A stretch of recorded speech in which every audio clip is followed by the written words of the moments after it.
वो जंगल जिसकी कोई बात नहीं करता। गांव के बुजुर्ग कहते थे, बेटा उस जंगल के रास्ते कभी मत जाना, वहां से पलट कर आने वाला कोई नहीं, और जो आता है वो अधूरा आता है, जैसे उसकी कोई चीज पीछे रह जाती है।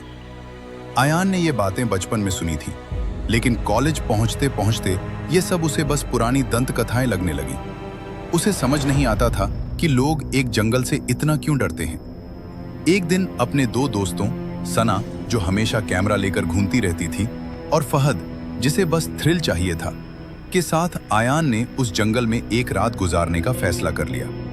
तीनों शाम के 4 बजे जंगल के किनारे पहुंचे। सूरज ढल रहा था। जंगल के अंदर कदम रखते ही माहौल बदल गया। हवा जैसे रुक गई, पक्षियों की आवाजें बंद हो गईं। फहद हंसकर बोला, अरे भाई जरा डीजे वाला गाना लगा दे। लेकिन गाना बजते ही उसकी आवाज अजीब लगने लगी, धीमी, दब गई, जैसे किसी पुरानी मशीन से आ रही हो। धीरे धीरे रात होने लगी। तीनों ने टेंट लगाया और आग जलाई। तभी किसी के रोने की आवाज आई, बहुत धीमी, मगर ऐसा लगा जैसे बिल्कुल पास से आ रही हो। आयान खड़ा हो गया। सना ने फ्लैशलाइट चारों तरफ घुमाई, लेकिन वहां कुछ भी नहीं था।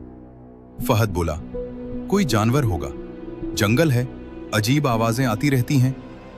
रात के 12 बज गए। आग बुझ चुकी थी। तीनों टेंट के अंदर थे। तभी खर खर, जैसे किसी ने टेंट के कपड़े को नोचा हो। तीनों खामोश। सना ने आयान का हाथ पकड़ लिया। फिर एक पल के लिए सब कुछ शांत हो गया, और फिर एक आवाज आई टेंट के बाहर से, अंदर कोई है? एक बूढ़ी औरत की आवाज, लेकिन बहुत अजीब, जैसे उसके गले में कुछ अटका हो। किसी ने जवाब नहीं दिया।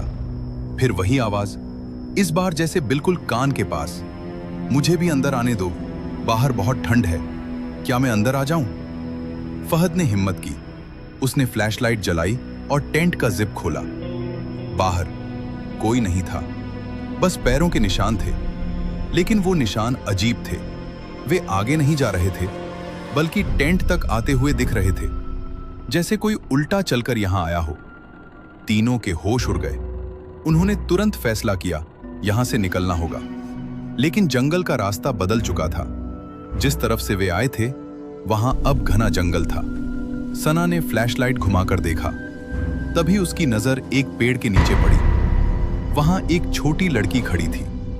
उसने लाल फ्रॉक पहन रखी थी।